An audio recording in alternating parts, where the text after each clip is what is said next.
Country forms சேனலுக்கு வணக்கம். இன்றைக்கி நம்ம சேலம் மாவட்டம் ஆத்தூரில் மஞ்சினி கிராமத்துக்கு வந்திருக்கோம். இங்கே திரு பிரபாகரன் அவர்கள் ராயல் ட்ரோன்னு ஒரு நிறுவனத்தை தொடங்கி விவசாயத்தில் ட்ரோன் தொழில்நுட்பத்தை பயன்படுத்தியிருக்காரு. இந்த ட்ரோன் தொழில்நுட்பத்தை போன வீடியோவில் விரிவாக பார்த்துருக்கோம். போன வீடியோவை பார்த்துட்டு நிறைய விவசாயிகள் ஃபோன் பண்ணி பல கேள்விகளை திரு பிரபாகரன் அவர்கள்ட்ட கேட்டிருக்காங்க. அதையெல்லாம் எடுத்து இந்த வீடியோவில் நான் கேள்வியாக கேட்டிருக்கேன். அதே மாதிரி போன வீடியோட லிங்க் ஐ பட்டன், டிஸ்கிரிப்ஷன் பாக்ஸ் மற்றும் கமெண்ட் செக்ஷனில் கொடுத்துருக்கேன்.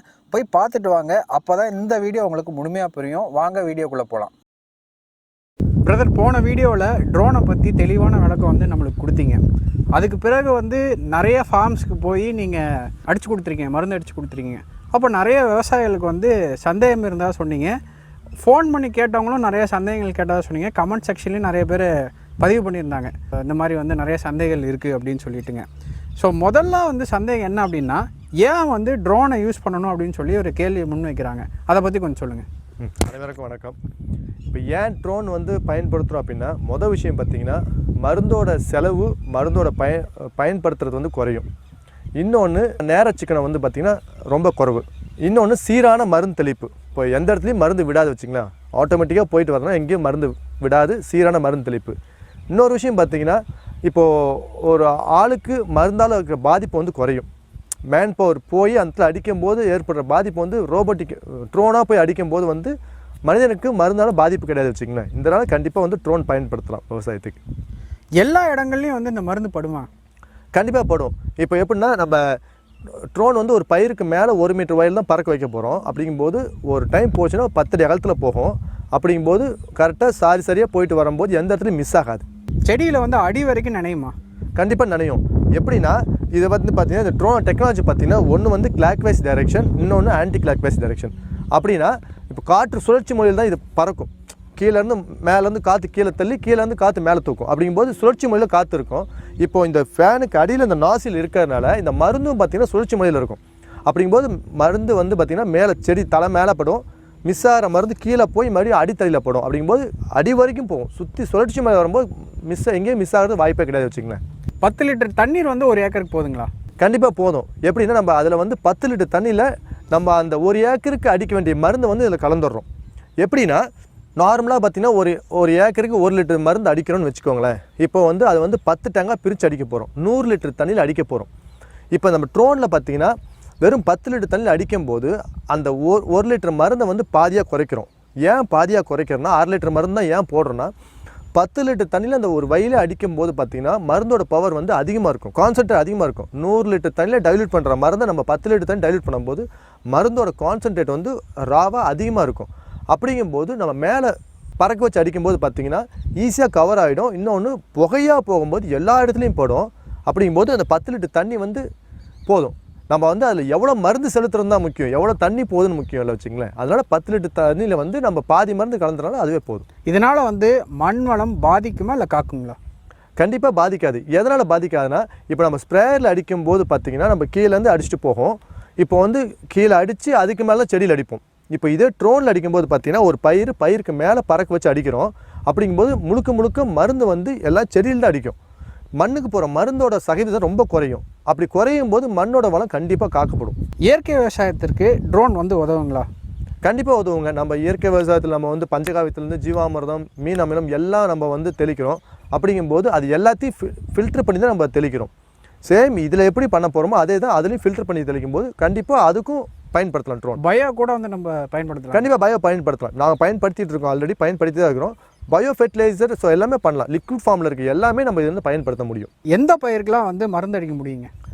எல்லா பயிருக்கும். நெல்லில் ஆரம்பித்து மரம், மாமரம், முருங்கைலேருந்து எல்லா மர வகையிலேருந்து அடிக்கலாம். தென்னைக்கு அடிக்க முடியுங்களா? தென்னைக்கு அடிக்க முடியும். பட் ஆனால் அந்தளவு நம்ம ரிசல்ட் தர முடியாது. ஏன்னா ரொம்ப உயரமாக பறக்கிறதுனால நம்மளோட பார் ட்ரோன் மேல் இருக்காது. அப்படிங்கும்போது கொஞ்சம் அது சேஃப்லெஸ் வச்சுங்களேன். ஸோ அதனால் நம்ம அந்தளவுக்கு ரொம்ப ரிஸ்க் எடுக்க முடியாது. ஓகே, நானோ யூரியாலாம் பயன்படுத்த முடியுங்களா? கண்டிப்பாக. இப்போ டெக்னாலஜி பார்த்திங்கன்னா அடுத்த டெக்னாலஜி நானோ யூரியா வந்துருச்சு. ஏன்னா நானோ யூரியா, நானோ பொட்டாஸ் அதெல்லாம் பார்த்துட்ருக்காங்க. நான் உரத்தை மண்ணில் போகிறதுக்கு பதிலாக நேராக செடி கொண்டு போகிறதுக்கு நானோ டெக்னாலஜி வந்திருக்கு. இதுவும் பார்த்திங்கன்னா ஒரு வகையில் நானோ டெக்னாலஜி உள்ள மிஷின் தான் வச்சுங்களேன். ஸோ அப்படிங்கும்போது அதை ஒரு 10 டேங்க் அடிக்க போகிறோம் அப்படின்னா ஒரு 1/2 லிட்டர் நானோ யூரியா 10 டேங்கில் பிரித்து அடிக்கும்போது முதல்ல மாதிரி தான் கீழே போய் வேஸ்ட் ஆகும். இதுவே நம்ம வந்து ட்ரோன் மூலியம் அடிக்கும்போது முழுக்க எல்லாமே இலையிலே போடும். அப்படிங்கும்போது யூரியா வந்து வேஸ்ட் ஆகுது. முழுக்க இலையிலே போகும்போது ரிசல்ட் கண்டிப்பாக நல்லாயிருக்கும். ஓகே, எவ்வளோ நேரத்தில் வந்து மருந்து செடியில் உலர்ந்து போகுங்க? நார்மலாக நம்ம ஸ்ப்ரேயில் அடிக்கும்போது பார்த்தீங்கன்னா ஒரு ஏக்கருக்கு 100 லிட்டர் தண்ணி நம்ம கலந்து அடிக்க போகிறோம். அது வந்து பார்த்திங்கன்னா அது உணர்றதுக்கு எப்படி பார்த்தாலும் ஒரு 3 மணி நேரம் ஆகும். இதுவே நம்ம இந்த 10 லிட்டர் தண்ணி நம்ம வந்து ஒரு ஏக்கர் அடிக்கும்போது அதிகபட்சம் ஒரு 1/2 மணி நேரம். இன்னும் கொஞ்சம் இதாச்சுன்னா ஒரு 1 மணி நேரத்தில் முழுசாக அந்த மருந்து வந்து இந்த செடிக்குள்ளே உள்ளே போயிடும். ஸோ அப்படிங்கும்போது அதோட வேலை வந்து 1 மணி நேரத்தில் உணர்ந்துடும். அதுக்கப்புறம் மழை வந்தாலும் சரி, வெயில் அதிகமாக அடித்தாலும், சில மருந்து பார்த்திங்கன்னா வெயில் அதிகமாக இருக்கும்போது அடிக்க முடியாது. அப்படிங்கும்போது காலை நேரத்தில் அடித்தா கூட ஒரு 1/2 மணி நேரம் to 1 மணி நேரத்தில் உணர்ந்துடும். அந்த மருந்தோட வேலையை அதை செய்ய ஆரம்பிச்சிடும் வச்சுக்கலாம். அதனால் ரொம்ப நேரம் அது உணர்த்து டைம் எடுத்துக்காது, ரொம்ப குறைவான தண்ணி இருக்கிறதுனால. புதுசாக வந்து ட்ரோன் வந்து வாங்கி இது வந்து ஒரு பிஸ்னஸாக பண்ணணும்னு நினைக்கிறாங்கன்னு வச்சுக்கோங்களேன். இது வந்து ஒரு லாபகரமான தொழிலாக இருக்க முடியுங்களா? ஏன்னா வந்து நிறைய பேர் இந்த பிஸ்னஸ்குள்ளே வந்து வராங்க போகிறாங்க. எப்படி இருக்குங்க பிரதர் இந்த செக்டர்? எப்பவுமே ஒரு தொழிலில் வந்து டெக்னாலஜி உள்ளே வரும்போது கண்டிப்பாக வந்து லாபகரமாக தான் இருக்கும். விவசாயத்தை பொறுத்தவரையிலும் மேன் பவர் ரொம்ப குறைவாயிடுச்சு. அப்படிங்கும்போது ஒரு டெக்னாலஜி உள்ளே கொண்டு வந்தால் விவசாயத்தை காப்பாற்ற முடியும்னு சுச்சுவேஷன் இருக்குது. அப்படிங்கும்போது பார்த்தீங்கன்னா இன்றைக்கி எல்லா பயிர்களுக்கும் மருந்து தெளிக்க ஆரம்பிச்சிட்டாங்க. அது வந்து கெமிக்கலாக இருந்தாலும் சரி, இல்லை ஆர்கானிக்காக இருந்தாலும் சரி.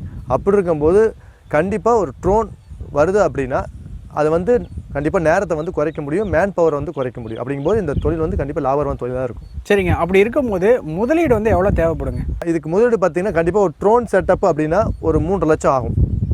இதில் மெயின் பார்த்திங்கன்னா பேட்ரி தான். ஸோ பேட்ரி பார்த்திங்கன்னா இனிஷியலாக நம்ம ஃபஸ்ட்டு நம்ம ட்ரோன் வந்து சர்வீஸ் பண்ண போகிறோம் அப்படின்னா, தெளிக்க போகிறோம்னா ஒரு 4 செட்டு பேட்டரியாவது கண்டிப்பாக இருக்கணும். இன்றைக்கி பார்த்திங்கன்னா ஒரு செட் ஆஃப் பேட்ரி வந்து 50,000 ரூபா இருக்குது. ஸோ அப்படிங்கும்போது அதுக்கு ஒரு 2 லட்ச ரூபா தேவைப்படும். ஸோ 3 ஒரு 2 5 லட்சம். இது கண்டிப்பாக ஒரு வண்டி டிரான்ஸ்போர்ட்டேஷனுக்கு ஒரு வண்டி கண்டிப்பாக தேவை. அதுக்கு எப்படி பார்த்தாலும் ஒரு செகண்ட் ஹேண்ட் வண்டி எடுத்தால் கூட ஒரு 2 லட்ச ரூபா தேவைப்படும். எப்படி பார்த்தாலும் ஒரு 7.5 லட்ச ரூபா கண்டிப்பாக இனிஷியலாக தேவைப்படும். ஓகே, சர்வீஸ்லாம் வந்து எங்கே செய்கிறதுங்க? சர்வீஸ் நம்ம எங்கே நம்ம ட்ரோன் வாங்குகிறோமோ ஸோ அங்கேயே அவங்ககிட்டே கண்டிப்பாக சர்வீஸ் ப்ரொவைட் பண்ணுவாங்க. இன்னொரு விஷயம், முடிஞ்ச வரலும் நம்ம இனிஷியலாக நம்ம இந்த இதில் என்னென்ன சின்ன பிரச்சனை வரும்னு சொல்லிட்டு நாமளே சர்வீஸ் பண்ண தெரிஞ்சுக்கணும். மேஜரான பிரச்சனை வரும்போது கண்டிப்பாக அங்கே கொண்டு போய் செஞ்சுக்கலாம். ஸோ மைனர் பிரச்சனை வரும்போது நாமளே சர்வீஸ் பண்ணிக்கிறது பெஸ்ட்டு. ஒரு ஃபீல்டில் அடிச்சுக்கிட்டு இருக்கோம் அப்படின்னா அங்கே ஒரு சின்ன பிரச்சனை நாமளே சரி பண்ணுறதும் நம்ம தெரிஞ்சு வச்சுக்கணும். அது ரொம்ப முக்கியம். எத்தனை நாளைக்கு ஒரு தடவை நம்ம சர்வீஸ் பண்ணுங்க? இல்லை, நாளுக்கு போய் சர்வீஸ் பண்ண தேவை. நீங்கள் ஃபிசிக்கலாக எங்கேயும் போய் மோதி உடைக்காமல் இருந்தால் இதில் வந்து மேஜராக பிரச்சனை எதுவும் வராது. ஏன்னா பேட்ரி ஃபுல்லாக கம்ப்யூட்டரைஸ். ஸோ அவ்வளோதான் வச்சுங்களேன். ஸோ இதில் வந்து வேறு எந்த மாதிரி டெக்னாலஜியும் கிடையாது. ஸோ அதனால் இதில் பிரச்சனை சர்வீஸ் பண்ணணும் அப்படின்லாம் கிடையாது. ஃபிசிக்கலாக எங்கேயும் நீங்கள் டேமேஜ் பண்ணாமல் இருந்தால் நீங்கள் எதுவும் பண்ண தேவை, நீங்களே அப்படியே யூஸ் பண்ணிக்கலாம். இதில் வந்து ஆட்டோமேட்டிக் மோடு, மேனுவல் மோடு அப்படின்னு சொல்லி 2 இருக்குதுன்னு நினைக்கிறேன். இதில் எதுங்க வந்து சிறந்தது? இப்போ சிறந்ததுன்னு பார்த்தீங்கன்னா ஆட்டோமேட்டிக் மோட் தான் சிறந்தது. எதனாலனா இப்போ அது நம்ம ஹேண்டில் பண்ணுறதுக்கும் ரொம்ப சுலபம். ஏன்னா ஒரு ஃபீல்டை போய் மெஷர்மெண்ட் பண்ணிட்டு வந்துடுறீங்க, ட்ரோன் மூலியமாவோ வேறு டிவைஸ் வச்சோ ஃபீல்டு மெஷர்மெண்ட் பண்ணிட்டு வந்துட்டிங்கன்னா, ஸோ ஒரு ஃபீல்டுக்கு வந்து இவ்வளோ ஸ்பீடில் போகணும், இவ்வளோ அகலம் போகணும்னு சொல்லிட்டு எல்லாம் ஃபிக்ஸ் பண்ணி ஃபீட் பண்ணிட்டீங்கன்னா கம்ப்யூட்டரில் ஆட்டோமேட்டிக்காக அது போயிட்டு அடிச்சுட்டு வரும். நம்ம வந்து ஹைட்டை மட்டும் கண்ட்ரோல் பண்ணால் போதும். ஒரு கம்பம் இருந்தால் கூட அது அப்ஸ்டக்கல் பாயிண்ட் வச்சு நம்ம வந்து அவாய்ட் பண்ணி நம்ம செட் பண்ணிக்கலாம். இதுவே மேனுவல் மோடில் ஒரு ஃபீல்டில் அடிக்கிறோம் அப்படின்னா ஸோ நம்ம மருந்தும் சீராக போய் சேராது எல்லா இடத்துக்கும். நம்ம வந்து பார்த்திங்கன்னா பேட்டரியோட லைஃபும் குறையும். அதனால் கண்டிப்பாக ஆட்டோமேட்டிக் மோடு தான் பெஸ்ட்டு வச்சுங்களேன். பேட்ரி வந்து எவ்வளோ சைக்கிள் வருங்க? செட் ஆஃப் பேட்ரி வந்து பார்த்திங்கன்னா ஒரு 450 to 500 டேங்க்ஸ் அடிக்க முடியும் நீங்கள் ப்ராப்பராக மெயின்டைன் பண்ணிங்கன்னா. ஸோ சார்ஜிங், டிஸ்சார்ஜிங், இந்த விஷயம் எல்லாமே ஒரு ஸ்டெபிலைசர் வச்சு சார்ஜிங் பண்ணுறது, டிஸ்சார்ஜ் பண்ணி ப்ராப்பராக மெயின்டைன் பண்ணிங்கன்னா ஸோ 450 500 டேங்க்ஸ் நம்ம வந்து அடிக்கலாம். சப்போஸ் வந்து நம்ம இன்டீரியர்லாம் போகிறோன்னு வச்சுக்கோங்களேன், அங்கே வந்து மின்சாரம் இருக்கலாம், இல்லை இல்லாமையும் போகலாம். அந்த மாதிரி இடத்துல நம்ம எப்படி சார்ஜ் பண்ணுறதுங்க?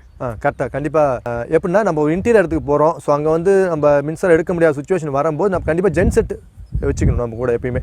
ஸோ அதுக்கு தனியாக கண்டிப்பாக இன்வெஸ்ட் பண்ணணும். அதுக்கு கூடுதல் செலவு தான், கண்டிப்பாக கூடுதல் செலவு. இப்போ இன்றைக்கி சுச்சுவேஷன் பார்த்தீங்கன்னா ஒரு பெட்ரோல் ஜென்செட் அப்படின்னா ஒரு 30,000 ரூபா to 35,000 ரூபா செலவு பண்ண வேண்டியது இருக்கும். ஸோ அது பார்த்திங்கன்னா நம்ம பெட்ரோல் அது ஃபியூல் போட்டு நம்ம இன்டீரியரில் போகும்போது பெட்ரோல் அந்த ஜென்ரேட்டர் மூலிமா நம்ம வந்து சார்ஜிங்க்கு யூஸ் பண்ணிக்கலாம். இதற்கான சந்தேகம் எதுவாக இருந்தாலும் எனக்கு வந்து கால் பண்ணுங்கள், இல்லைனா என்னோடய வாட்ஸ்அப் நம்பருக்கு மெசேஜ் பண்ணுங்கள். நான் ஃப்ரீயாக இருக்கும்போது கண்டிப்பாக வந்து உங்கள் எல்லா கேள்விக்கும் சந்தேகத்துக்கும் நான் கண்டிப்பாக பதிலளிக்கிறேன். உங்கள் நேரத்துக்கு ரொம்ப நன்றி பிரதர். ரொம்ப நன்றிங்க.